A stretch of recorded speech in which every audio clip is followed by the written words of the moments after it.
Bonjour à vous qui êtes devant vos écrans sur les réseaux sociaux. C'est en effet une situation un peu particulière qui nous réunit puisque logiquement cette conférence devait avoir lieu en présentiel donc dans une salle. Mais voilà, bienvenue en tout cas pour lancer ces commémorations de la bataille du Mans, du 150e anniversaire de la bataille du Mans, à partir de maintenant et donc jusqu'au dimanche 17 janvier. Vous le savez, un grand nombre de commémorations, de cérémonies, mais également d'événements scientifiques, d'animations culturelles, d'expositions vont commencer à se développer. Et donc, j'ai l'honneur de commencer et d'ouvrir ici ces commémorations par cette conférence sur l'histoire de la bataille du Mans, qui nous permettra de revenir sur la guerre de 70-71 en général, une guerre assez peu connue finalement. Donc voilà, c'est un des points. Alors, petit élément technique, vous êtes sur les réseaux sociaux, vous avez la possibilité de poser des questions en direct sur Facebook. Et à la fin de cette conférence, quelques-unes pourront être sélectionnées auxquelles donc je pourrai répondre. Alors, je voudrais d'abord commencer par un extrait de deux proclamations de Léon Gambetta. On parlera ici évidemment d'une guerre de masse. On est dans un moment où les nations vont s'armer, dans un temps où le sentiment national se développe.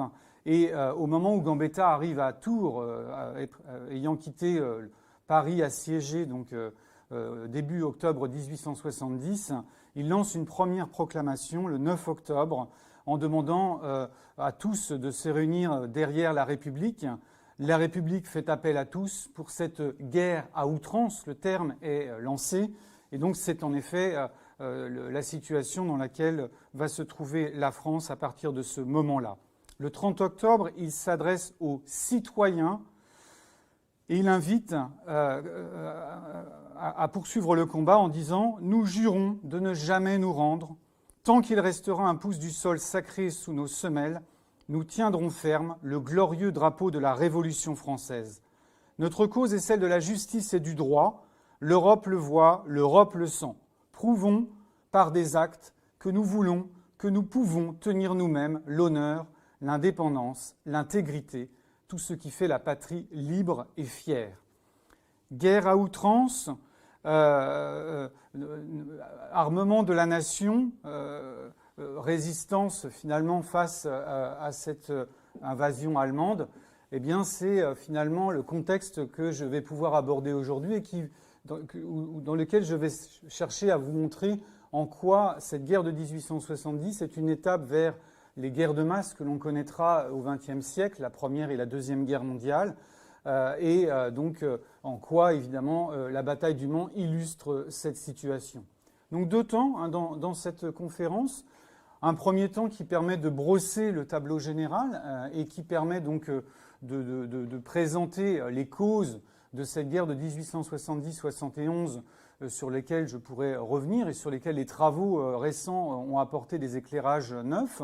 Et puis, bien entendu, un second temps pendant lequel j'insisterai davantage sur la situation à l'ouest de la France et en particulier dans le département de la Sarthe, avant de mesurer les conséquences de cette bataille du Mans qui va se dérouler sur quelques jours. Vous voyez le titre de l'ouvrage ici sur le diaporama. 7 jours de combat. En effet, les troupes allemandes arrivent vers le 8 janvier sur le sol départemental et le quitteront le 15 janvier. Les principaux combats se tenant aux alentours du Mans et dans la ville du 9 au 12 janvier 1871. Alors tout d'abord, pour commencer, je rappelle quelques éléments du contexte historique. On est là dans un conflit qui est inscrit dans une transition politique. Une transition politique à la fois au niveau européen, puisque s'affirme depuis la Révolution française le sentiment national dans l'ensemble de l'Europe et ces mouvements nationaux qui se sont exprimés lors des révolutions de 1830 et de 1848 eh bien, voient s'affirmer de nouveaux États et de nouvelles nations. Parmi celles-ci, l'Italie, notamment, est devenue en 1860 un État neuf, aidé par la France d'ailleurs. Et ce qui va évidemment nous intéresser ici directement, c'est la construction de la nation allemande qui est en cours, hein, comme on le voit ici sur cette carte. La nation allemande intègre l'ensemble des germanophones encore à l'époque. Depuis 1815 et le Congrès de Vienne a été reconstituée une confédération germanique réunissant une trentaine d'États allemands, parmi lesquels se trouvent les deux grandes puissances que sont la Prusse et l'Autriche. Et tout l'enjeu, justement, au milieu de ce XIXe siècle, c'est le leadership de cet espace germanique. La Prusse et l'Autriche cherchant à maintenir leur position et à créer un véritable État-nation unifié autour de Berlin ou de Vienne. Et donc c'est dans ce contexte-là que cette guerre va se constituer, la construction des États-nations. Alors, pour comprendre et aller un peu plus loin, la Prusse, en effet, devient progressivement une puissance dans ces années de la première moitié du XIXe siècle et après 1815. Il faut bien avoir à l'esprit le choc qu'a représenté l'occupation française à partir de 1806 et la fin du Saint-Empire romain germanique, hein, que Napoléon a détruit finalement après plusieurs centaines d'années d'existence. Ce choc, il est encore très présent dans les esprits.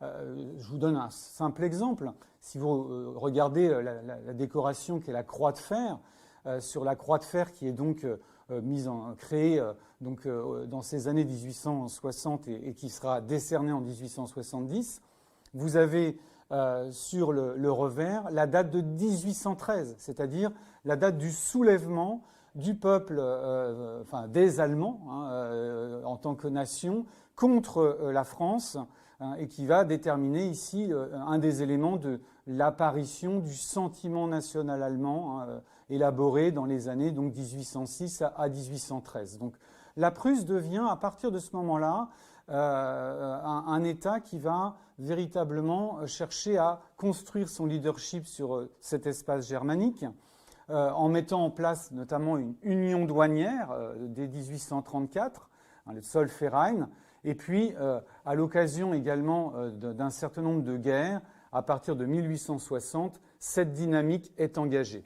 Elle est engagée en particulier par le chancelier Otto von Bismarck, chancelier de Prusse, et le roi de Prusse Guillaume Ier, à partir de 1860-61. Je reviendrai sur les réformes militaires qui sont engagées à partir de cette époque tout à l'heure. Mais on peut en effet considérer que la mise en œuvre de cette politique s'origine dans ces années 1860. Elle va passer par deux étapes principales. D'abord une guerre contre le Danemark en 1864, la guerre des duchés, qui permet d'intégrer davantage de territoires et d'unifier, hein, comme on le voit sur la carte, l'espace prussien qui n'est désormais plus séparé en un espace rhénan et un espace davantage oriental. Et puis le deuxième moment, qui est important pour qu'on puisse comprendre l'origine de la guerre de 1870, c'est une guerre entre l'Autriche et la Prusse en 1866. En effet, pour régler des litiges concernant d'ailleurs les derniers territoires qui avaient été concédés après la guerre du Danemark en 1864, la guerre des duchés, eh bien, les deux États entrent en guerre et l'Autriche va être vaincue en quelques semaines seulement, notamment pendant la bataille de Sadova. C'est un moment tournant dans l'histoire de l'espace germanique parce que, à partir de cette défaite de l'empire des Habsbourg, à Sadova, eh bien, l'Autriche est d'une certaine manière reléguée sur l'espace danubien, qu'elle va chercher d'ailleurs à reconstituer progressivement en intégrant davantage les Hongrois dans les décisions à partir de 1867. Et on voit véritablement un espace germanique qui se scinde. La constitution d'un espace au nord, donc, qui sera désormais contrôlé par la Prusse, hein, c'est la Confédération d'Allemagne du Nord. et puis un espace danubien qui est, lui, multinational, parmi lesquels les Autrichiens, donc germaniques, constituent finalement une minorité parmi d'autres. Alors, Sadova, c'est vraiment un moment crucial parce que la France va commencer aussi à s'effrayer de cette montée en puissance de la Prusse et Napoléon III va progressivement chercher à obtenir des gages par rapport à l'évolution de cet État-nation prussien. Alors justement, la diplomatie de la France, elle est assez complexe et assez confuse, on pourrait dire, dans ces années 1866 à 70. D'abord, Napoléon III, pour être clair, n'est pas opposé à la construction de la nation allemande. Il est même un des champions du mouvement national en Europe. Il est favorable à une Europe qui soit justement constituée sur ces États-nations, dans la logique mise en valeur par son oncle Napoléon Ier dans le mémorial de Sainte-Hélène. Le but également de Napoléon III, c'est de parvenir avec ces États-nations à maintenir un équilibre européen qui pourrait, d'une certaine manière, par un certain nombre de conférences régulières, réguler les potentiels conflits et empêcher une guerre généralisée en Europe. Donc, Napoléon III a une vision assez neuve, assez moderne des relations internationales. Il envisage même, finalement, à un moment, une forme de conférence d'arbitrage qui, évidemment, toute proportion gardée, pourrait annoncer, comme l'a bien montré Éric Anseau, la naissance de la Société des Nations et des Nations Unies plus tard. Donc, une vision assez moderne. Pour autant, le gouvernement français, à partir de 1866, s'effraie de cette montée en puissance de la Prusse. Et dès lors, par l'intermédiaire des diplomates, et notamment de l'ambassadeur de France en Prusse, Benedetti, le gouvernement français va faire savoir qu'il souhaiterait des gages. Et il avance notamment l'idée que pourrait lui être concédée la rive gauche du Rhin jusqu'à Mayence, la Sarre, et puis, de façon logiquement secrète, on avance même l'idée que la Belgique pourrait intéresser la France pour retrouver les frontières du temps de la Révolution française et les frontières donc de 1794. Alors, ce sont logiquement des discussions secrètes. Mais le chancelier Bismarck, qui souhaite poursuivre cette unification allemande et au besoin par la guerre, va de façon assez habile et rusée diffuser dans les cours européennes, voire dans la presse, ou faire diffuser ce type d'informations. Si bien que, à partir de 1867-68, les États européens commencent à se méfier de cet appétit français. C'est le cas en particulier des États d'Allemagne du Sud, la Bavière, la Bade, le Wurtemberg, qui étaient pour autant francophiles jusque-là et qui se sentent menacés par ces volontés ou ces velléités d'annexion qui ont été diffusées dans la presse. Les cours européennes également sont méfiantes, c'est le cas de la Grande-Bretagne, qui, de ce fait-là, cherche à temporiser en tout cas ces appétits français. Et donc on est dans une situation finalement où la France apparaît comme étant un agresseur potentiel dans cette Europe transformée, en tout cas travaillée par les mouvements nationaux. Alors la France a également cherché à se rapprocher de l'Autriche, malgré le fait qu'elle lui ait fait la guerre en 1859, notamment à propos de l'unification italienne. Et c'est lors de l'expédition du Mexique en 1867 que ce rapprochement s'effectue. Le prince qui est amené à diriger l'État mexicain rêve d'un empire catholique de Napoléon III sur le continent américain. Eh bien, c'est le prince Maximilien, le frère de François-Joseph de Habsbourg, qui justement est pressenti et doit logiquement diriger ce nouvel État. Il sera le monarque momentané et tragique de cette expédition du Mexique puisque Maximilien sera à la fin de cette expédition fusillé. Voilà, ce qui évidemment ne facilite pas les relations franco-autrichiennes. Donc la France, par cette politique-là, se trouve finalement déjà en partie isolée avant le casus belli que va constituer la succession d'Espagne. Le casus belli, il est connu, hein, c'est cette fameuse dépêche d'Ems qui est diffusée dans la presse européenne le 13 juillet 1870.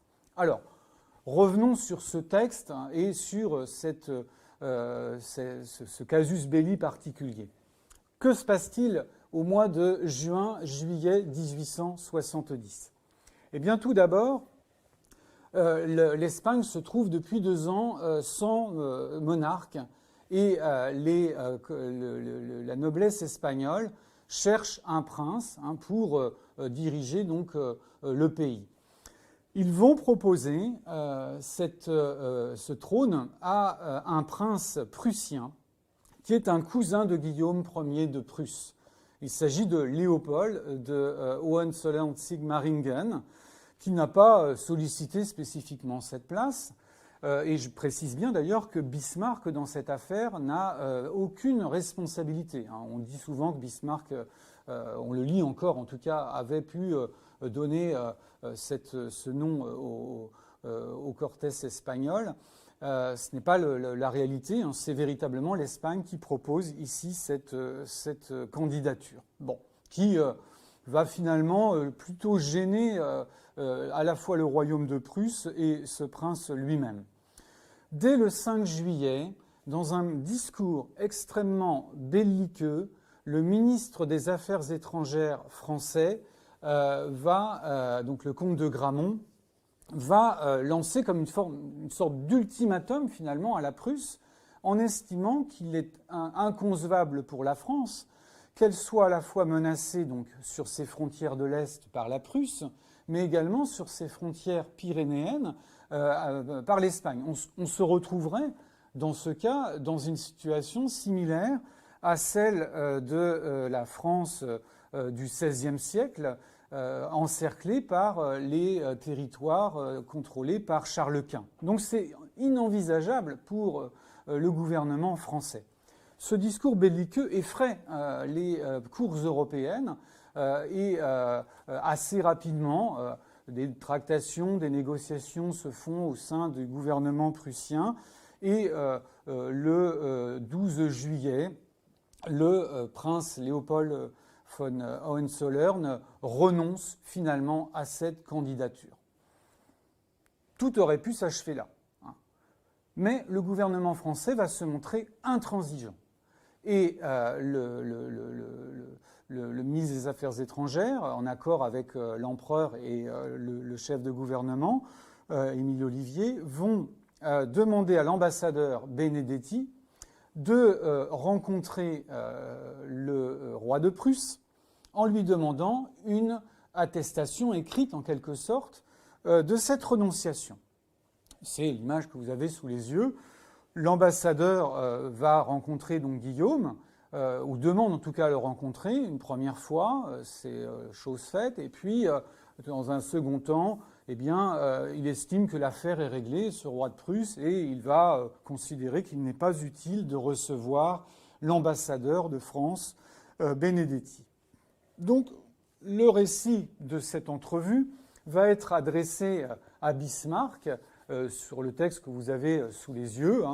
Voilà, un récit assez commun. Le comte Benedetti, c'est le roi de Prusse qui écrit. Le comte Benedetti m'a arrêté au passage à la promenade pour me demander finalement d'une manière très indiscrète de l'autoriser à télégraphier à l'empereur que je m'engageais pour l'avenir à ne jamais plus donner mon consentement si les Hohenzollern revenaient sur leur candidature.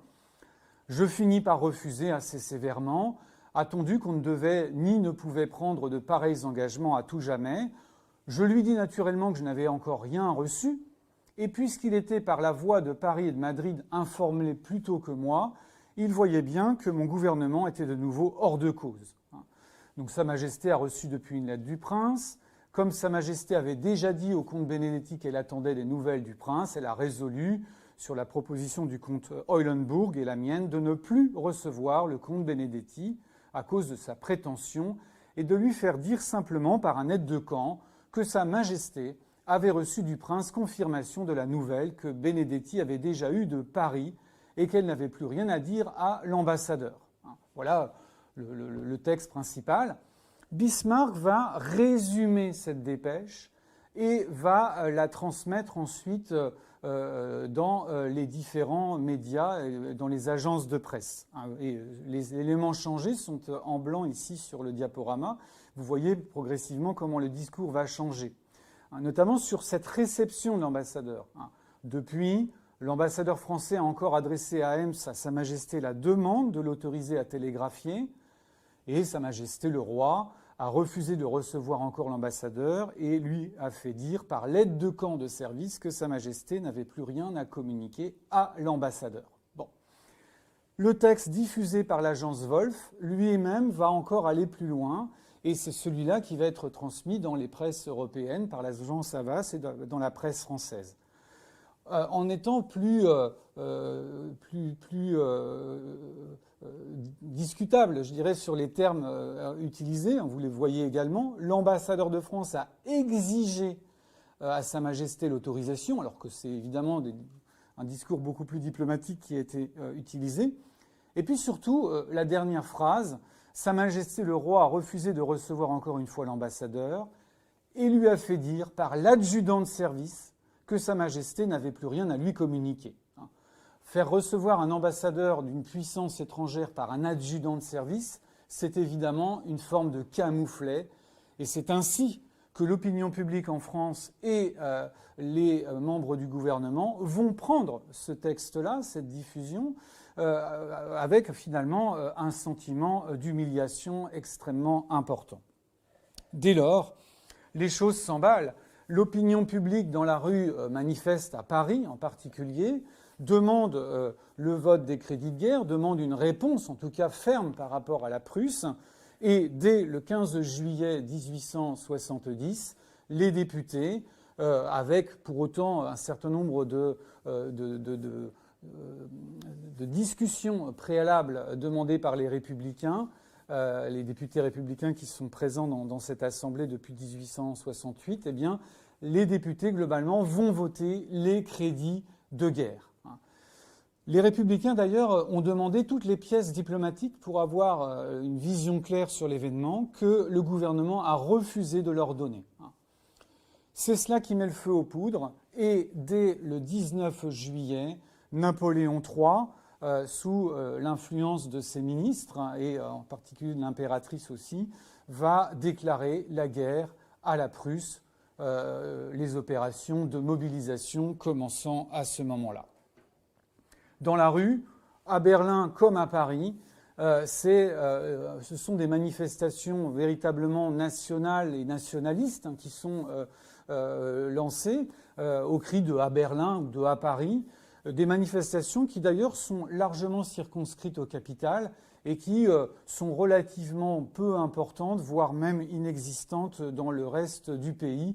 La mobilisation nationale va progressivement se faire, comme le montraient Stéphane Audouin-Rousseau et Jean-Jacques Becker dès les années 1990, au fil des semaines qui vont suivre, et notamment à partir du moment où le territoire va être envahi par les armées allemandes. Dernier point sur ce fait, assez rapidement, les États du Sud qui, je l'ai dit, se sentaient menacés, les États de l'Allemagne du Sud, qui se sentaient menacés par la France, rejoignent la Prusse dans ce combat, et donc la Bavière, le Bade, le Wurtemberg notamment, entrent en guerre aux côtés de la Prusse contre la France. Alors, comment ces armées vont-elles être organisées et combattre ? C'est un point que je vais aborder maintenant. On va assez rapidement comprendre que ces deux armées sont organisées de façon extrêmement différente. Et cela va jouer, évidemment, un rôle dans l'organisation des premiers combats et dans l'ascendant que l'armée prussienne et les armées allemandes vont avoir lors des premiers combats au début du mois d'août 1870.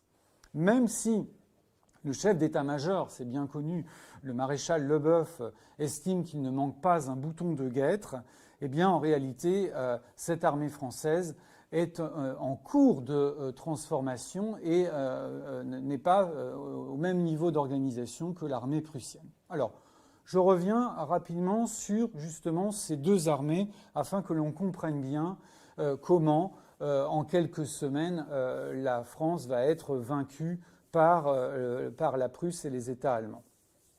L'armée prussienne est en effet organisée réorganisée, on va dire, à partir des années 1815, à partir de la défaite même de 1806 et contre Napoléon, avec la constitution d'un état-major plus solide, avec la création d'une école de guerre.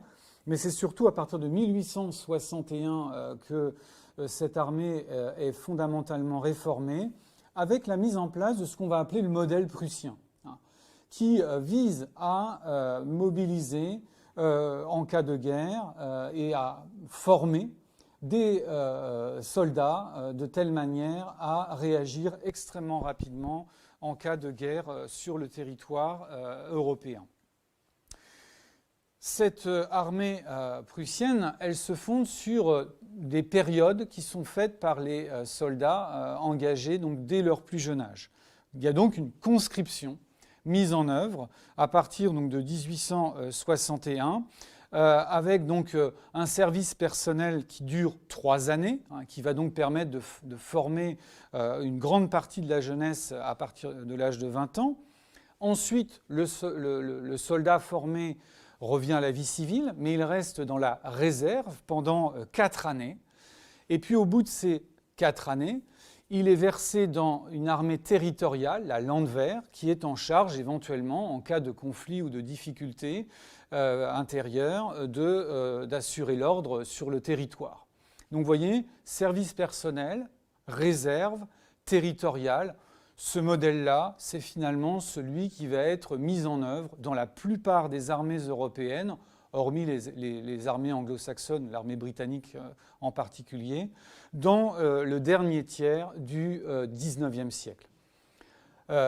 Vous voyez d'ailleurs ici, sur cette diapositive, une carte qui montre ici les différentes villes qui ont constitué qui ont contribué au combat, notamment pendant la bataille du Mans. C'est une carte qui a été réalisée par les étudiants de licence 2 en histoire, dont 3 étudiants de Paderborn pour le 150e de la bataille du Mans, et qui nous montre justement ici l'ampleur de cette mobilisation, avec un tiers des régiments à peu près provenant de Brandebourg, donc de la partie prussienne de l'Empire. Il n'y aura pas d'ailleurs de Bavarois ni de soldats du Bade-Wurtemberg à combattre au Mans. Quelques Wurtembergeois, mais pas de Bavarois. On le verra tout à l'heure pourquoi. Ce sont des soldats qui combattent à ce moment-là, en janvier 1871, plutôt au sud de Paris que sur la Loire et dans l'ouest. Donc voilà le modèle, en tout cas allemand, que la France va tenter in extremis de mettre en place après la défaite autrichienne de Sadowa en 1866. Dans ce moment de tension croissante, l'armée française est en effet réorganisée avec un projet visant tout simplement et tout bonnement à mettre en place le même type d'organisation. Alors, ce projet, il est porté par le maréchal Niel à partir donc, de 1866, avec la création d'une armée d'active et d'une armée de réserve qui serait la garde nationale mobile. Mais il y a véritablement des préventions contre la création d'une armée de ce type, une armée nationale. Je vais revenir sur cette image après, mais cette prévention, elle est associée à l'histoire récente du pays, notamment à la Révolution de 1848, puisque l'insurrection ouvrière de juin 1848 a entraîné un changement fondamental dans le regard que portent les différentes idéologies politiques françaises par rapport à l'armée. Les conservateurs, à l'origine, avaient une forme d'aversion envers l'armée, gardant l'image justement d'une armée de citoyens qui avait été constituée pendant la Révolution française et craignant justement cette militarisation de la société et le fait également que bien sûr des grades d'officiers puissent être accordés à des populations de toute classe sociale et plus simplement à l'aristocratie. L'insurrection de juin 1948, qui est un vrai choc dans l'histoire politique française, va changer et bousculer la donne. Puisqu'à partir de ce moment-là, cette aversion envers l'armée, elle va passer plutôt du côté des républicains, puisque c'est l'armée qui a véritablement mis fin à cette insurrection ouvrière de juin 1848 dans le sang. Donc, d'une certaine manière, les conservateurs considèrent désormais, à partir de 1848, que l'armée est garante de l'ordre, pour résumer simplement, alors que les républicains s'en méfient.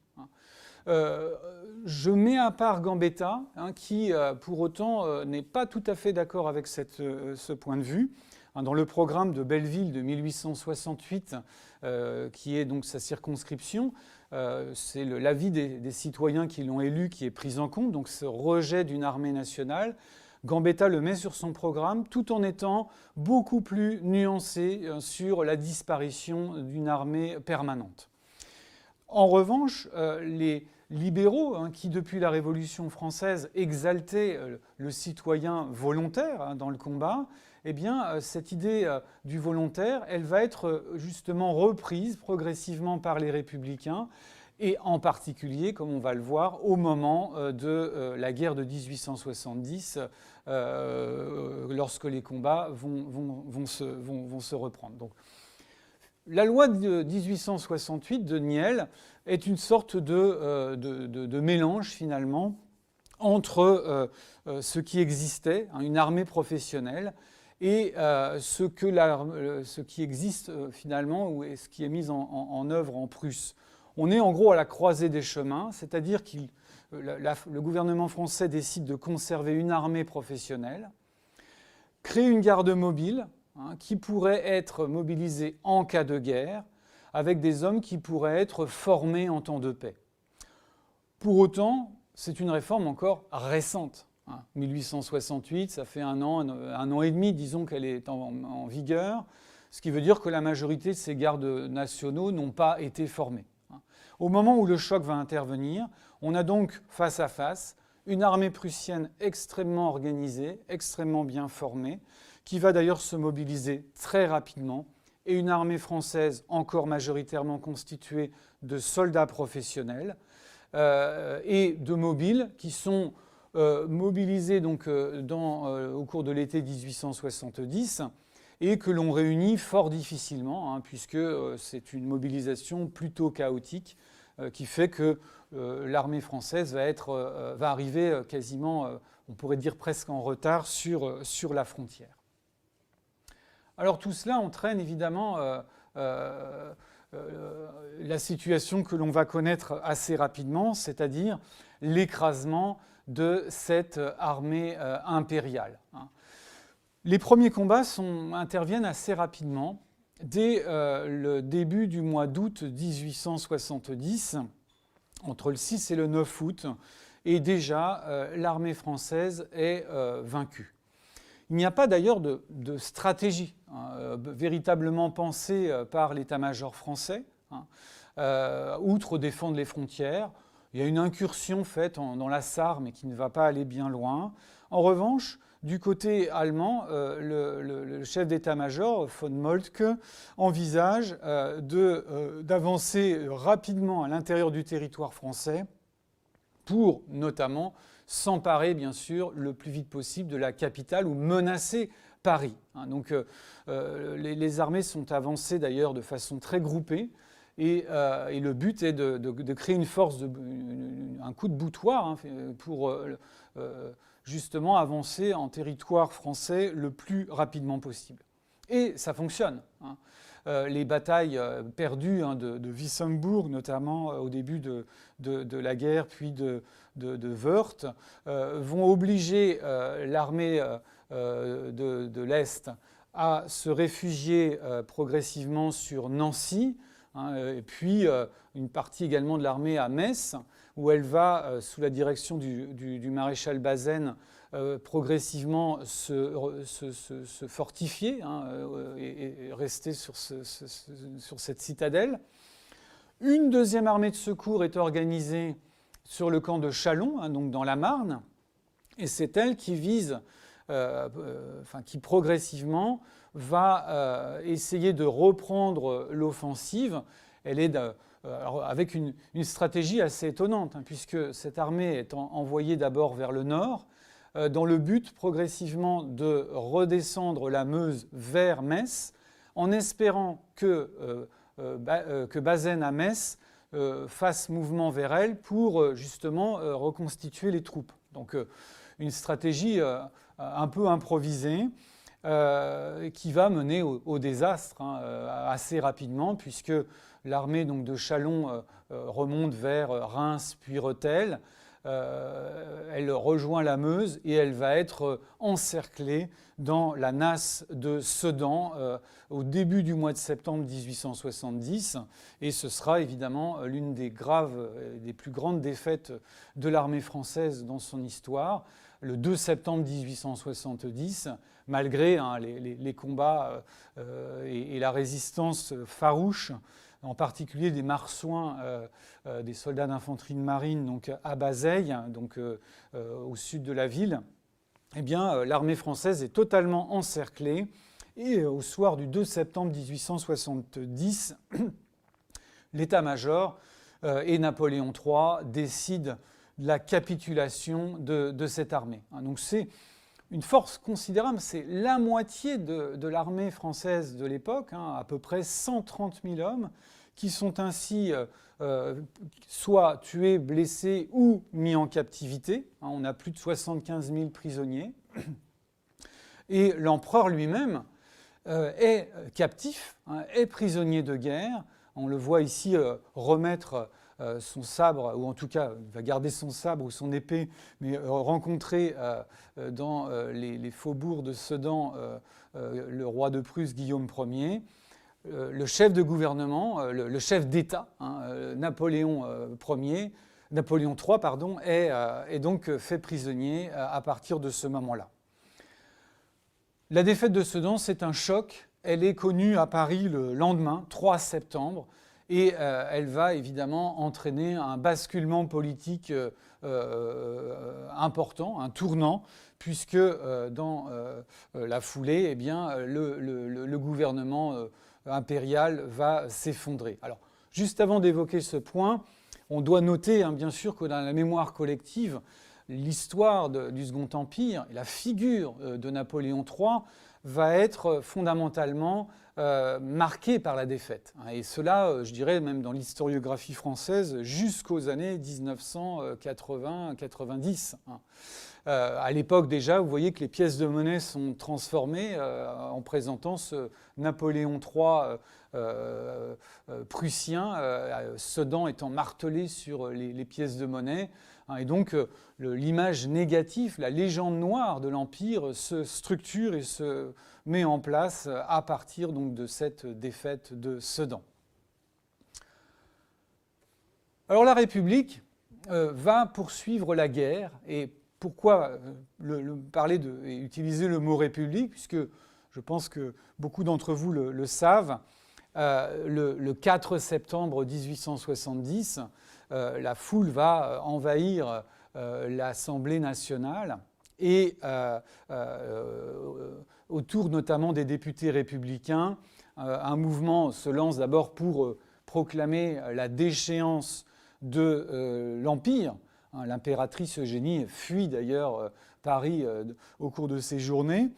Et les députés républicains, ainsi que la population présente, parisienne, vont se déplacer vers l'hôtel de ville avec un certain nombre de grands leaders de l'époque, républicains, en particulier Léon Gambetta et Jules Favre, pour proclamer au balcon de l'Hôtel de Ville de Paris la République. Alors c'est un lieu symbolique extrêmement important. L'Hôtel de Ville, c'est, dans l'imaginaire de l'époque, un lieu révolutionnaire fondamental. C'est celui de la Commune de Paris, mais de 1793-94. C'est le lieu de pouvoir populaire de la Révolution française. Et justement, si Gambetta et Jules Favre se précipitent d'une certaine manière à l'Hôtel de Ville pour proclamer la République, c'est pour éviter que des mouvements plus à gauche encore, socialistes notamment, mettent en œuvre une révolution qui pourrait susciter une logique d'insurrection dans le pays. Ils veulent garder une logique de légalité pour organiser la lutte contre la Prusse et les États allemands. Et donc, c'est pour cela qu'ils se rendent à l'Hôtel de Ville et proclament la République le 4 septembre. Paris, pour autant, est progressivement menacé par les Prussiens et la capitale va être encerclée à partir du 20 septembre 1870. Gambetta, avec l'accord de ses collègues du gouvernement provisoire, qu'on appelle le gouvernement de la défense nationale, va décider de quitter Paris par ballon, en aérostat, comme on dit à l'époque. Et donc le 7 octobre 1870, il s'envole de la capitale. Son ballon, d'ailleurs, va atterrir en Picardie, et puis ensuite, par Amiens, puis grâce au train, il passe par Le Mans, le 9 octobre, avant de rejoindre Tours, où il installe une délégation de la Défense nationale, donc, en ayant d'ailleurs le portefeuille du ministère de l'Intérieur, mais également du ministère de la Guerre, une délégation à la guerre. Et on peut véritablement considérer qu'à partir de ce 9 octobre 1870, Gambetta devient l'âme de la défense du territoire dans cette guerre à outrance qu'il met en place contre l'invasion prussienne. Alors voilà où nous en sommes. Et donc je fais simplement un point de situation avant d'aborder la situation dans l'Ouest. Du point de vue militaire, il reste encore des fragments importants de l'armée impériale, puisque 150 000 hommes sont encore présents à Metz, dans la citadelle de Metz, qui est encerclée elle aussi par les Prussiens. Mais le maréchal Bazaine, d'ailleurs, qui dirige ses troupes, fait très peu de sorties militaires et est plutôt en train de jouer son jeu personnel. C'est un débat qui a longtemps, après la guerre, suscité de questions. Et Bazaine sera d'ailleurs jugé en haute cour pour trahison en 1873. Donc il négocie en fait avec l'état-major prussien, peut-être pour jouer un rôle personnel, peut-être pour favoriser malgré tout le retour de l'impératrice Eugénie. Ce que l'on sait en gros, c'est que Bazaine n'est farouchement pas un républicain et qu'il ne souhaite pas poursuivre la guerre dans cette logique politique. Il va, en étant encerclé, il va devoir d'ailleurs complètement céder aux Prussiens et il capitule le 27 octobre 1870. Donc à partir du 28 octobre, cette armée de 150 000 hommes est captive, envoyée vers des camps de prisonniers en Allemagne, ce qui veut dire que la France n'a plus véritablement d'armée constituée pour lutter contre les armées allemandes.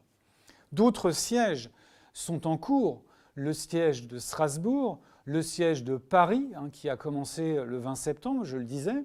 Il y en a également bien d'autres sur le territoire, à Mézières, à Longwy, à Bitche. Et la guerre de 70, c'est fondamentalement une guerre avec des batailles rangées de quelques jours, mais c'est surtout une guerre de siège. Et c'est une dimension tout à fait particulière qui, évidemment, spécifie la façon dont on va se battre pendant ce conflit. Alors, qu'en est-il dans l'Ouest maintenant? Qu'en est-il dans l'Ouest, hein, et je vais donc progressivement faire un focus sur la situation autour de la Loire, hein, et bien entendu, progressivement nous mener vers la Sarthe et le Mans.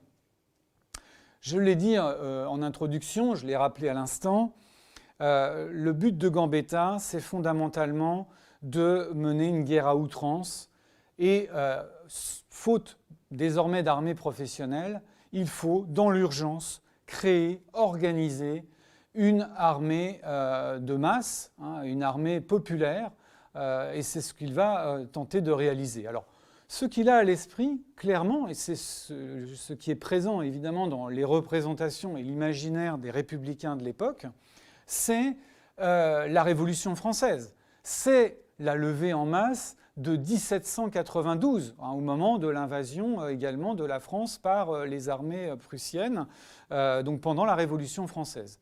Et c'est fort de cet imaginaire que Gambetta, justement, lance un certain nombre de décrets, fait publier un certain nombre de décrets visant justement à constituer cette armée de masse.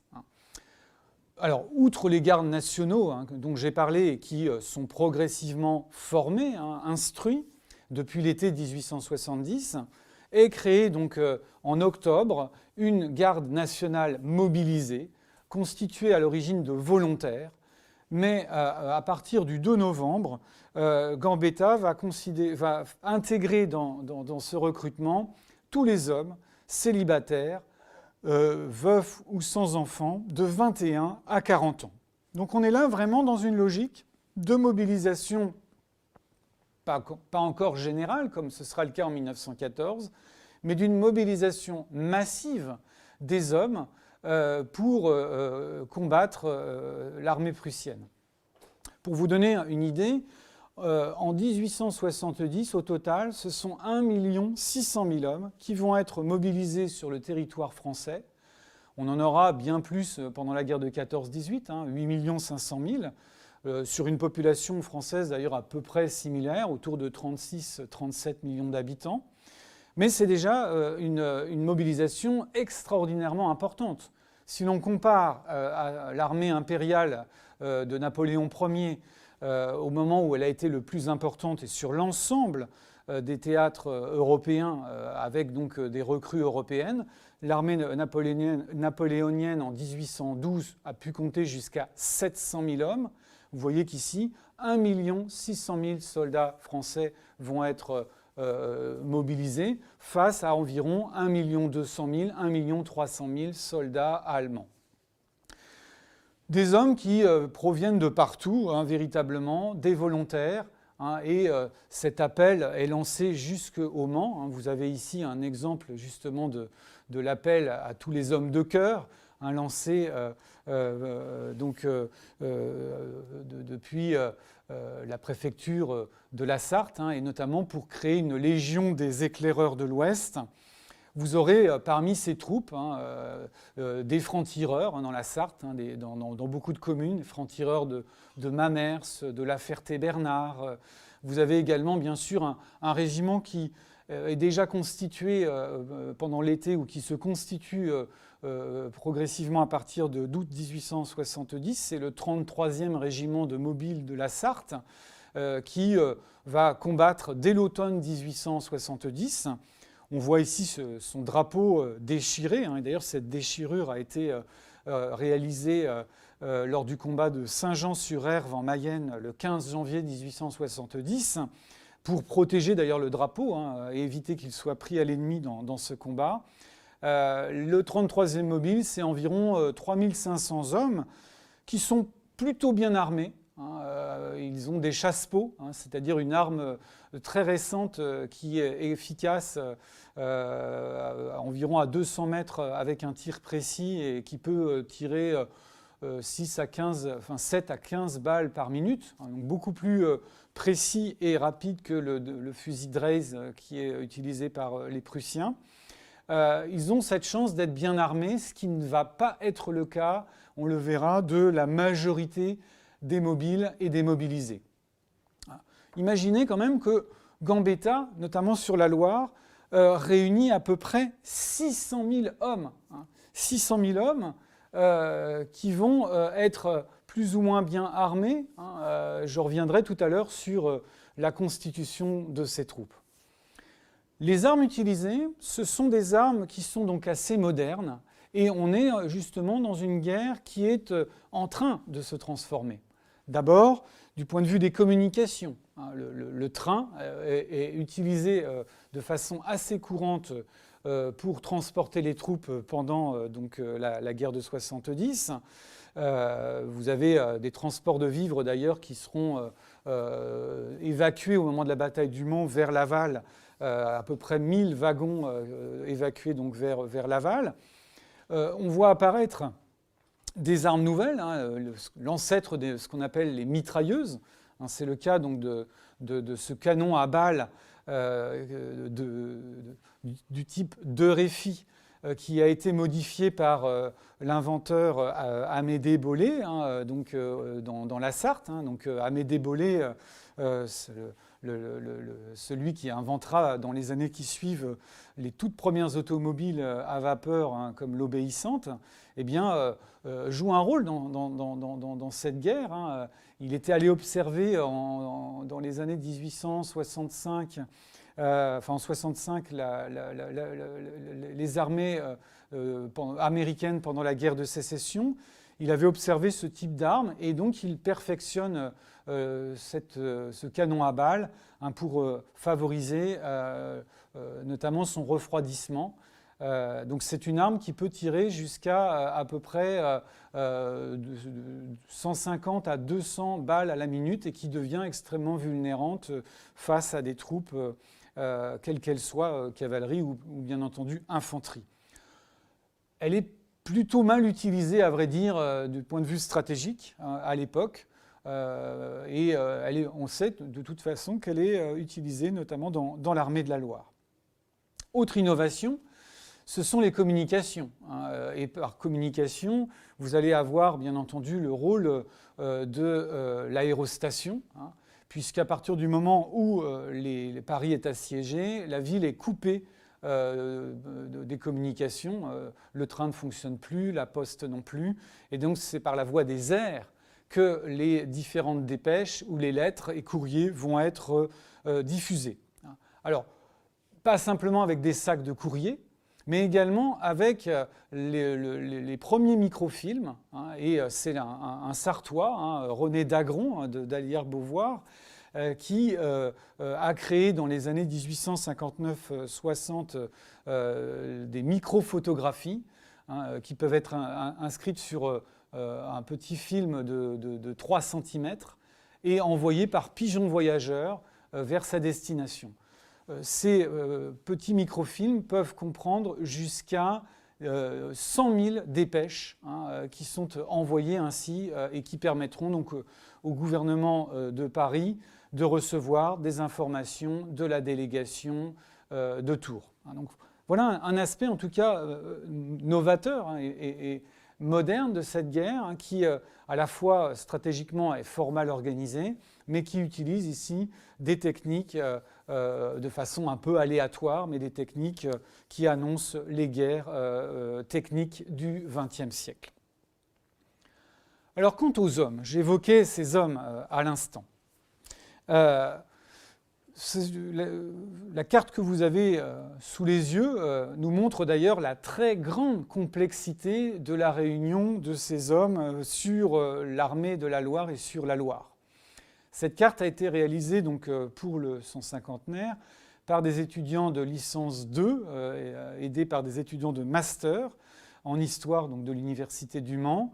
Et à partir donc, d'un inventaire des dépôts des unités et de leurs mouvements, nous avons pu reconstituer la constitution, tout simplement, de cette armée de la Loire. Alors vous voyez sur la carte, en aplat, couleur, les départements qui ont transmis des troupes, principalement des mobiles et des mobilisés. Donc les aplats couleurs plus foncées, ce sont des départements où on a des régiments de mobiles et de mobilisés. principalement, vous voyez, autour enfin, dans l'ouest de la France, et puis des régiments également de mobilisés qui proviennent principalement donc d'autres départements, selon une ligne un peu empirique, hein, Le Havre-Marseille, mais évidemment au sud de la zone d'invasion par les armées allemandes. Le deuxième élément, et toutes ces petites flèches que l'on distingue sur cette carte, eh bien, ce sont les derniers vestiges de l'armée professionnelle. Il s'agit là de troupes qui sont dans les dépôts et qui, donc à l'arrière, vont envoyer des unités vers l'armée de la Loire. Alors, quand je dis des unités, c'est véritablement le cas. Il ne s'agit pas de régiments, comme on le verra en 14-18. On voit d'ailleurs une organisation extrêmement complexe, voire même chaotique. Ce sont souvent uniquement des compagnies qui sont envoyées vers Blois, vers Poitiers, vers la Sarthe, vers Rennes, pour être constituées progressivement. Et donc, si l'on suit d'ailleurs l'histoire des régiments, vous avez parfois un régiment, un dépôt régimentaire qui va envoyer une compagnie dans le nord, une compagnie dans l'est, une compagnie dans l'ouest, d'une façon assez surprenante et qui mériterait encore, je dirais, beaucoup d'études pour en comprendre le fonctionnement. Vous avez également des unités qui viennent de l'extérieur, des volontaires provenant d'Italie. Ce sont les zouaves pontificaux, les volontaires de l'Ouest. Ce sont des unités qui protégeaient le pape jusqu'en 1870. À la faveur de la guerre, les Italiens, l'armée italienne s'empare des États du pape et donc ces soldats se trouvent désormais sans utilité. Et beaucoup d'entre eux, la majorité, vont se porter volontaires pour défendre le pays. Ce qui est intéressant à noter, c'est que ce sont majoritairement des monarchistes catholiques et qu'ils s'engagent donc dans cette armée pour défendre le pays qui est désormais devenue une république. Vous avez également des troupes qui sont en provenance de la colonie d'Algérie et qui vont être dépêchées par Oran jusqu'à Toulon pour être dépêchés sur l'ouest. Et on sait que, par exemple, des éclaireurs algériens, donc de la cavalerie, a joué un rôle extrêmement important, en particulier dans les combats dans la Sarthe et notamment lors de la bataille de Vancé. Parmi ces différentes troupes constituées, on ne peut évidemment passer ici sans évoquer le camp de Conly. Le camp de Conly, constitué donc à partir d'octobre 1870 et qui va progressivement accueillir les mobiles et mobilisés de Bretagne. Alors je reviens sur cette histoire qui suscite encore, je dirais, beaucoup de débats, voire de polémiques pour la guerre de 70, et constitue en effet une armée de Bretagne. Une armée de Bretagne à partir donc d'octobre 1870. C'est une proposition d'un ancien préfet de Paris qui est Émile de Kératry, qui était un élu breton, proche, relativement proche de Léon Gambetta. Et c'est Kératry qui propose à Léon Gambetta l'organisation de cette armée pour justement défendre le pays. Elle est donc mise en œuvre entre la fin octobre et dans le courant du mois de novembre, et le camp de Conly, qui est constitué majoritairement de tentes, va accueillir jusqu'à au moins 50 000 hommes à la fin du mois de novembre et surtout jusqu'à la mi-décembre 1870. Or, ces hommes ne sont finalement que très peu armés, peu instruits. On ne trouve pas suffisamment ni d'armes, ni de sous-officiers ou d'officiers pour les former. Ils vont en gros piétiner dans la boue, dans cet automne pluvieux qui transforme ce camp en véritable village de boue. D'ailleurs, c'est le mot utilisé par les Bretons, Kerfank, le camp de boue. Et dès lors, eh bien, Kératry demande régulièrement des armes pour pouvoir envoyer ses soldats au combat. Le gouvernement de Tours ne lui en envoie pas, hein, mais si on veut bien saisir les choses, il faut bien comprendre que tous les nouveaux régiments en cours de construction sont dans la même situation. Il n'y a pas d'armes. Il faut évidemment en acheter à l'étranger, hein, et dans tous les conseils départementaux, hein, c'est le cas d'ailleurs dans la Sarthe, les élus enfin les conseils généraux, comme on dit à l'époque, les élus envoient des missions en Grande-Bretagne, jusque parfois aux États-Unis, pour acheter des stocks d'armes de la guerre de sécession. Des stocks qui arrivent d'ailleurs en mauvais état, ils ne sont pas entretenus depuis 4 ou 5 ans, ce qui veut dire que, en gros, pour l'armée de Bretagne, ceux qui arriveront, 30% ne sont pas utilisables. La situation du camp de Conly va se détériorer en raison des épidémies qui se diffusent à l'époque en France. Il y a une épidémie de variole notamment, mais également le typhus. Et très rapidement, la situation sanitaire se détériore.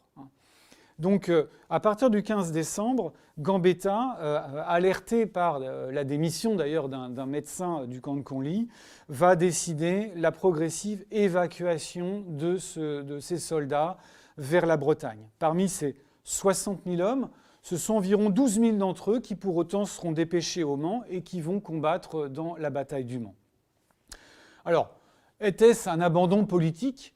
C'est plus compliqué que cela. D'abord, si réellement Gambetta s'était méfié de monarchistes et de chouans que pouvaient représenter les Bretons de l'époque, jamais il n'aurait autorisé la création d'une armée de Bretagne. Même si, pour être clair, il y a des débats au sein de la délégation de Tours, et certains se méfient justement d'un risque de développement d'une armée qui jouerait son rôle politique et qui ne défendrait pas la patrie. Donc c'est un débat qui a bien existé, mais qui ne semble pas en tout cas avoir été soutenu par Gambetta. D'ailleurs, après la bataille du Mans, Gambetta nommera généraux Charette, Catolino, qui sont les descendants des anciens chefs vendéens de 1793, hein, et donc de la révolte vendéenne pendant la Révolution française. Donc ce point de vue-là, aujourd'hui, est largement remis en cause par les historiens.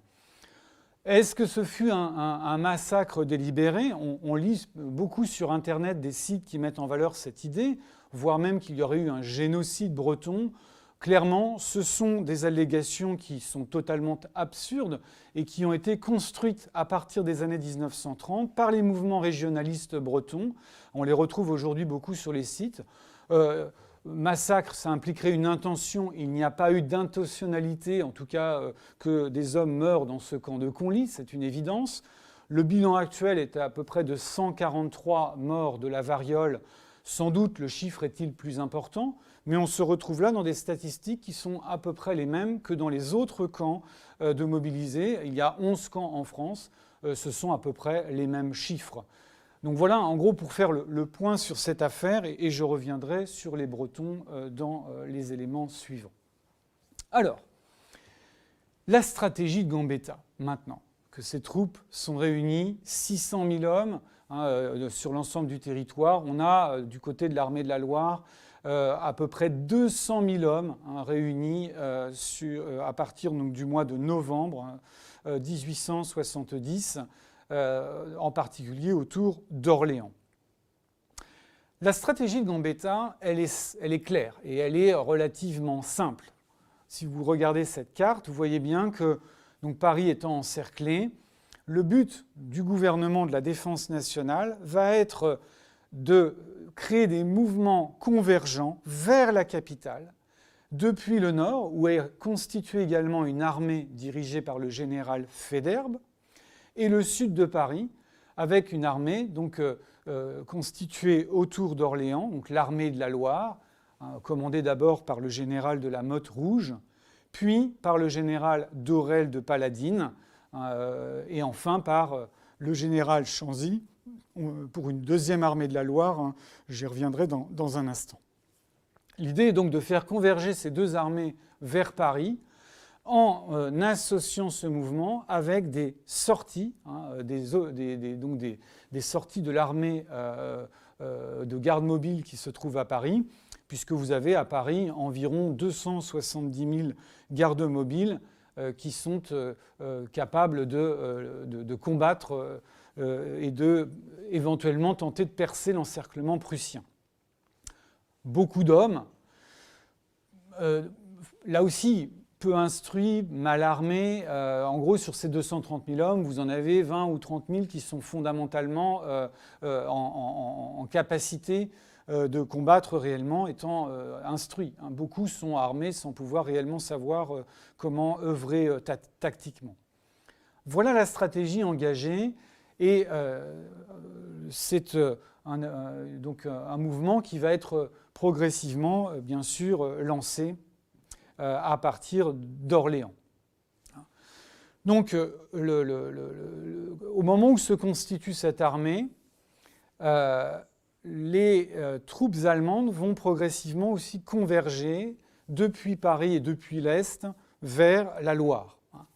En particulier, après la reddition de Metz. Après donc, le 28 octobre 1870, la deuxième armée du prince Frédéric Charles de Prusse converge progressivement vers le sud de Paris et vers la Loire. Et donc l'affrontement intervient en particulier en début novembre. Orléans va donc être d'abord prise par les soldats prussiens et bavarois. L'armée de la Loire résiste et réussit à vaincre le 9 novembre 1870 dans la bataille de Coulmiers cette armée bavaroise. Et cette bataille de Coulmiers représente d'ailleurs un moment d'espoir pour le gouvernement de la Défense nationale, puisque c'est l'une des premières et des rares victoires menées et qui ont pu avoir lieu pendant le conflit.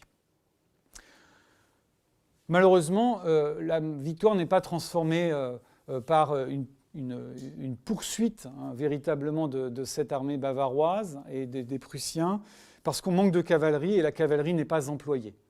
Si bien que le mouvement vers Paris est rapidement stoppé et dans les semaines qui suivent, l'armée du prince Frédéric Charles va de nouveau menacer l'armée française, l'armée de la Loire, et va la vaincre à Loigny et Patay le 2 décembre 1870. Au moment même d'ailleurs où une tentative de sortie est lancée à Paris, avec la bataille de Champigny notamment, sans que les deux puissent converger réellement et réussir. Après le 2 décembre et ces deux défaites, Orléans est de nouveau occupé par les Prussiens et va commencer un mouvement de reflux, un mouvement donc de retraite de cette armée de la Loire. C'est alors qu'elle est scindée. Elle est scindée en deux parties. Une partie va être envoyée vers Bourges et constituer une armée envoyée vers l'Est. C'est l'armée du général Bourbaki. L'autre, c'est ce qu'on appelle la deuxième armée de la Loire, dirigée par le général Chanzy, qui va être progressivement donc, en état de résister à l'avancée prussienne, dans une retraite que les Prussiens eux-mêmes intituleront une retraite infernale. Le gouvernement de Tours, à partir du mois de décembre, et notamment du 9 décembre, va quitter évidemment cette ville menacée désormais, et Gambetta rejoindra progressivement Bordeaux. Les services sont envoyés à Bordeaux à ce moment-là, mais Gambetta va être progressivement, lui, en mouvance sur l'ensemble du territoire français pour mobiliser les différentes villes et les différentes unités. Voilà où nous en sommes donc au mois de décembre 1870, avec donc des combats qui désormais mettent aux prises environ 200 000 hommes, un peu moins progressivement en raison des pertes. 200 000 hommes, c'est je dirais le nombre maximum atteint par l'armée de la Loire lors de sa constitution. Au moment où ces troupes vont vont se mettre en position dans la Sarthe. Chanzy disposera d'à peu près 150 000 hommes. Il va ensuite en disperser un certain nombre dans le département et la bataille du Mans donc, verra s'affronter environ 115 à 130 000 hommes du côté français face à 80-90 000 Prussiens. Je dis bien des Prussiens parce que les Bavarois, à partir de la défaite de Coulmiers, sont progressivement déplacés vers le sud de Paris où ils vont justement constituer des troupes qui défendent et qui participent à l'encerclement et au siège de la capitale. Donc ce sont principalement des Prussiens, des Wurtembergeois également, hein, qui vont participer à l'invasion de la Sarthe et à la bataille du Mans. Alors, venons-en justement à ces combats qui interviennent à partir du 8 janvier 1871. On a d'abord eu une incursion auparavant, en novembre 1870, en particulier vers La Ferté-Bernard, incursion qui a été rapidement rejetée, malgré évidemment des répercussions importantes sur les civils. Vous avez des pillages qui interviennent à ce moment-là. Mais jusque début janvier, les troupes prussiennes et allemandes en général ne sont plus présentes sur le territoire du département. Chanzy, après avoir effectué sa retraite donc depuis Orléans, en passant ensuite par Vendôme, hein, avec un certain nombre de combats hein, au fur et à mesure de cette retraite, constitue un espace de défense autour du Mans à partir donc du 16 décembre. Hein, et dans une dépêche adressée à Épuisey au gouvernement à la délégation de Gambetta, hein, il explique ceci. Je cite, « Le prince Charles, qui a passé sur la rive droite de la Loire, m'a attaqué hier à Vendôme. Je crois donc que les forces ennemies sont sur cette rive. Je me suis mis en retraite sur Le Mans, où je compte arriver le 19 ou le 20. Diriger sur Le Mans tout ce qui est destiné à mon armée, hommes, détachement, matériel. » Donc la mise en défense du Mans commence à partir de la mi-décembre 1870. Les combats s'amenuisent, je dirais, à ce moment-là, pour deux raisons. D'abord parce que les armées sont épuisées, hein, affamées, hein, du côté français comme du côté allemand. L'intendance suit assez mal. On est dans une logique et une sorte de guerre de guérilla. Et puis, pour une deuxième raison, c'est qu'il fait très froid. Hein. Cet hiver 1870-71 est extrêmement rigoureux. La température, à la fin de l'année, va descendre jusqu'à -10. Et au moment des combats de la bataille du Mans, il neige et la température est en moyenne de -3 à 0 degrés dans la journée. Donc ce sont des hommes véritablement fatigués, usés hein, par ces rigueurs et ces difficultés qui vont s'affronter dans ces combats. Les combats donc, interviennent à partir du 9 janvier principalement, hein, et en se centrant sur d'abord le nord-est de la ville, hein, autour de Caunerets, puis progressivement Champagné, hein, où là, les régiments, notamment d'infanterie de marine, vont jouer un rôle pour réduire l'avance prussienne. Gambetta, lui, le général Chanzy, a fait sans doute une erreur, hein, c'est ce que disent les historiens militaires dès le début du XXe siècle. Il a dispersé ses troupes. Il a envoyé notamment en reconnaissance ce qu'on appelle des colonnes mobiles. Hein, ce que l'on voit sur la carte avec donc, la colonne du général Rousseau dans le Perche, la colonne du général de Jouffroy, du général Barry au sud. Il y en avait même une plus loin de Curten qui est en Indre-et-Loire. Et donc, ce sont plusieurs dizaines de milliers d'hommes qui potentiellement devraient protéger le dispositif français, mais qui, au moment où l'offensive allemande va intervenir, eh bien, vont manquer. Et d'une certaine manière, ils vont essayer coûte que coûte de rejoindre le champ de bataille en suivant les ordres et en suivant d'ailleurs les sonorités qui leur parviennent du combat, mais sans arriver suffisamment tôt pour pouvoir faire la différence. Et c'est l'une des causes de la défaite de Chanzy au Mans. Ces combats vont ensuite se développer aux abords du Mans, à Champagné, entre Champagné et Ivry-l'Évêque, à Parigné, à Changé, donc le 9 et le 10 janvier 1871, et puis ensuite aux abords du Mans, je vais y revenir dans un instant. Et puis ils vont concerner, comme on le voit, l'ensemble du département, puisque au moment de la retraite, on a encore de nombreuses escarmouches et des batailles de moindre ampleur, mais à Ballon, à Conly, à Sillé-le-Guillaume, à Fresnay-sur-Sarthe, à Longues, Chassigné, et jusque ensuite en Mayenne, Saint-Jean-sur-Erve. Les derniers combats ayant lieu dans l'Ouest, à Saint-Mélène, tout près de Laval, le 18 janvier 1871.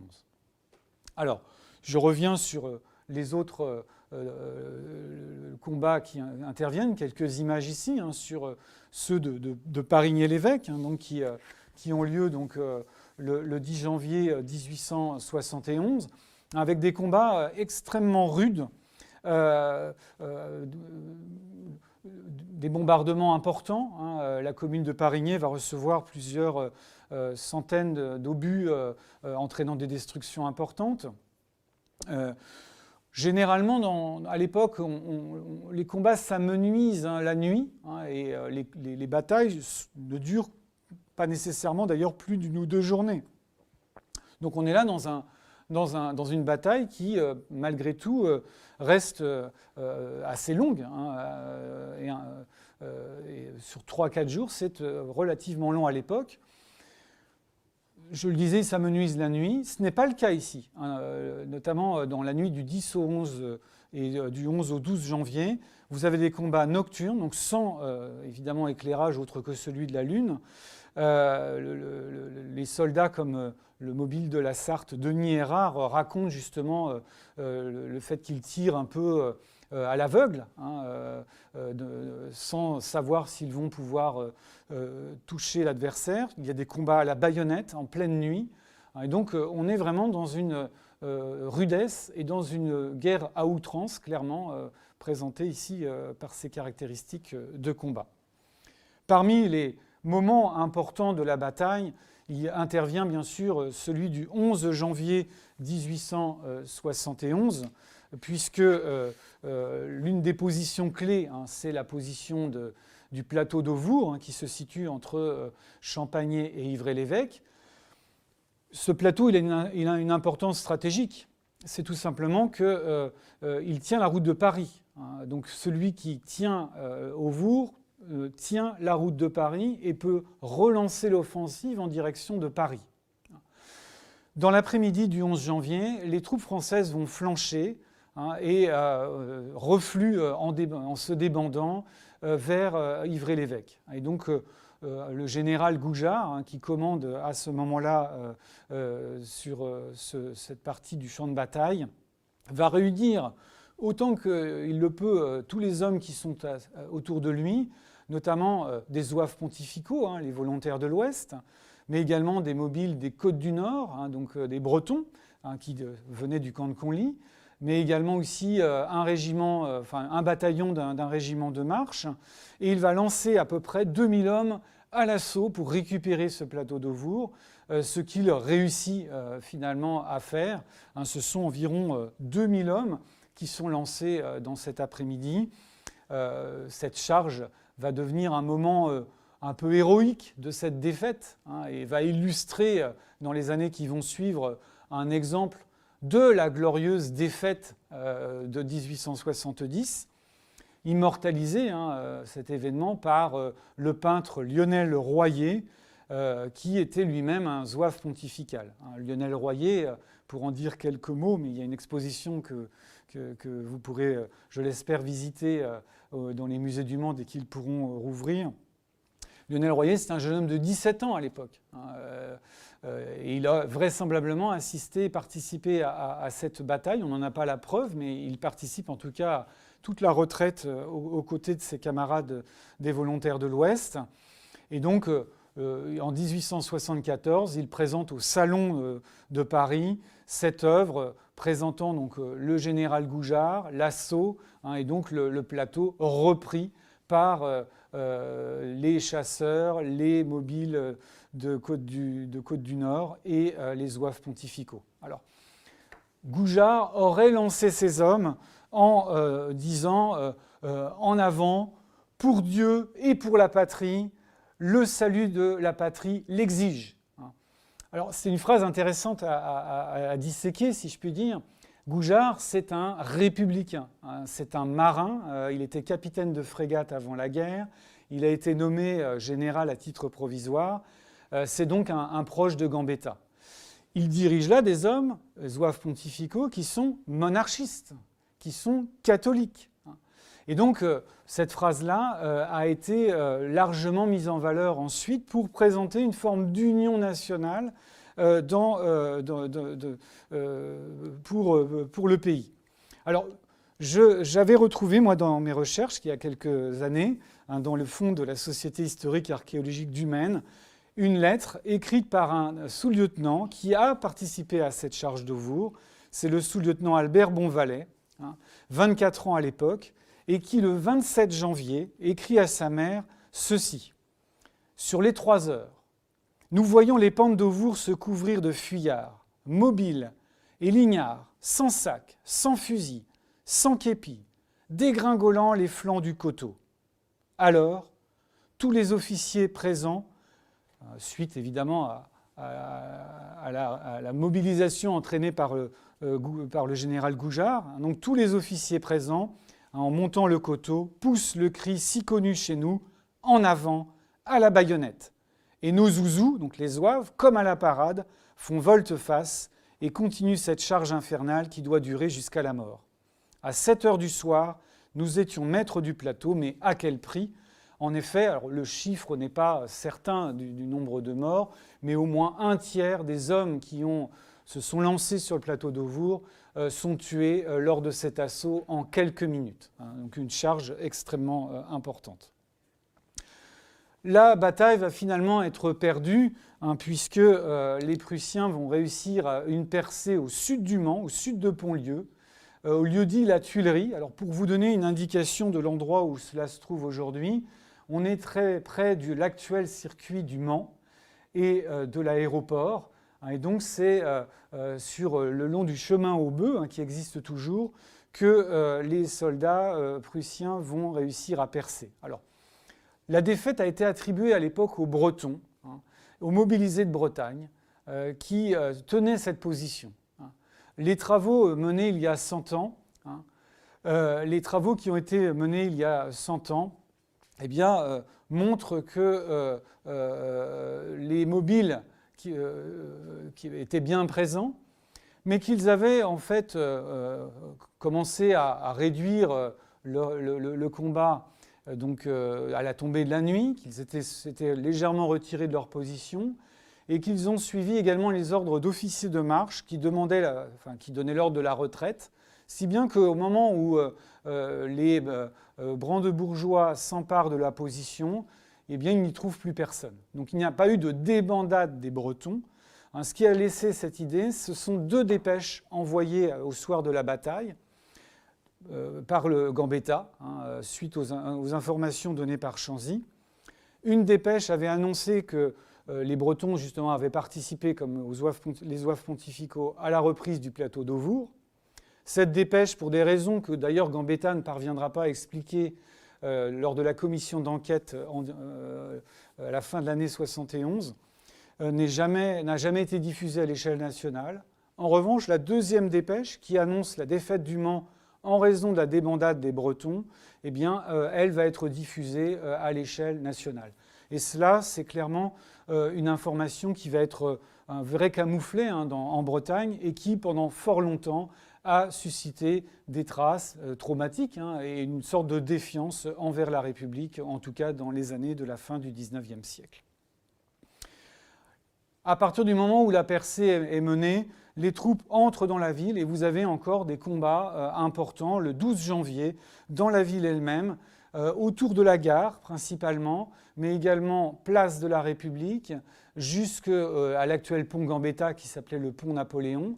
Des civils parfois d'ailleurs tirent sur les troupes, si bien que sur la place de la République actuelle, place des Halles à l'époque, eh bien, les soldats prussiens vont être obligés de mettre un canon en batterie pour tirer sur les cafés et détruire toute résistance. Donc on a vraiment une âpreté des combats à ce moment-là. Et c'est la mairie du Mans et les élus, le maire notamment Pierre Richard à l'époque et son adjoint Vétillard, qui vont négocier un cessez-le-feu avec, je dirais, des objets du quotidien, un essuie-main pour faire un drapeau blanc, et qui vont réussir à négocier la fin des combats dans la ville.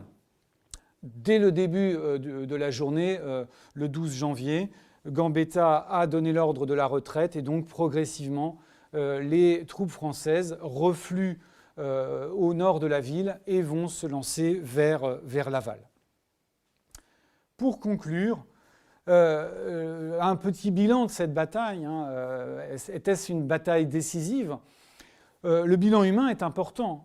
L'armée française perd plus de 26 000 hommes, 6 000 tués et blessés, 20 000 fuyards et prisonniers de guerre.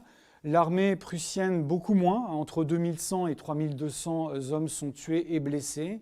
Mais clairement, l'armée française est disloquée. Et Chanzy va la remettre en place, va tenter de la reconstituer donc sur la Mayenne. Du point de vue stratégique, Gambetta, clairement, n'a plus les possibilités d'engager une offensive vers Paris à ce moment-là. D'autant plus que le 19 janvier, l'armée du Nord, du général Faidherbe, est battue elle aussi à Saint-Quentin. Et donc à partir de ce moment-là, la convergence vers la capitale devient extrêmement difficile. Pour autant, Gambetta, comme Chanzy, veulent continuer la guerre et véritablement veulent poursuivre le combat avec une logique de guerre de guérilla, le temps de réorganiser les troupes. C'est à ce moment-là qu'intervient une dissension majeure au sein du gouvernement de la Défense nationale.